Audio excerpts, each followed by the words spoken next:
Hi friends, చూశారు కదా ప్రోమోని. అభయ్ గారికి తడిసి మోపుడవుతుందనమాట.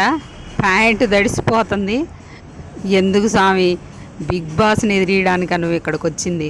నువ్వేదో సినిమాల్లో ఆఫర్స్ రావాలని, ఇంకెక్కువ ఆపర్చునిటీస్ రావాలని ఇక్కడికి వచ్చినావు.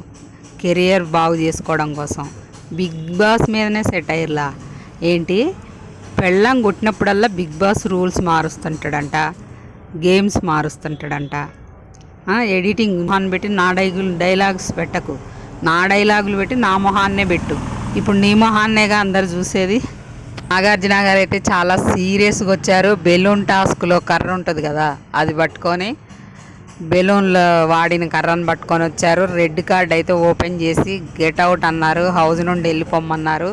అక్కడ యష్మి లేచి బతిలాడుతుంది. మరి తన ఫ్రెండ్ సోనియా అయితే మరి లేచినట్టు కనపడట్లేదు. మొకాళ్ళ మీద కూర్చొని నమస్కారాలు పెడుతున్నాయి. ఈ మాత్రం దానికి బిగ్ బాస్ని ఎందుకయ్యా గెలుక్కోవడం? తెలుసుగా నీకు డబ్బులు ఇచ్చి తీసుకొచ్చారు, ఊకినే తీసుకురాలే కదా, ఫ్రీగా రాలేగా నువ్వు ఇక్కడికి. అలాంటప్పుడు ఇవన్నీ ఎందుకు చేయడం? అయితే రెడ్ కార్డ్ అయితే ఇచ్చి పంపించలేదు. అవి అయితే హౌస్లోనే ఉండు. సాటర్డే ఎపిసోడ్లో అందరికీ క్లాస్ అయితే పీకారు.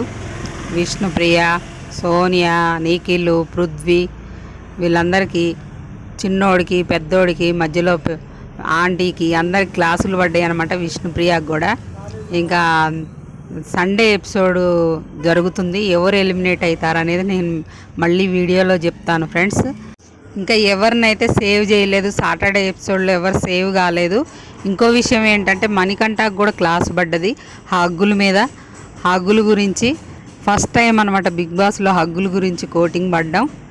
మన వీడియోని లైక్ చేయండి, ఫ్రెండ్స్కి షేర్ చేయండి. ఫ్రెండ్స్, మన ఛానల్ని సబ్స్క్రైబ్ చేసుకొని బెల్ ఐకాన్ క్లిక్ చేసి పెట్టుకుంటే నేను ఏ వీడియో పెట్టినా మీకు వెంటనే నోటిఫికేషన్ వస్తుంది. చూసి ఎంజాయ్ చేయండి.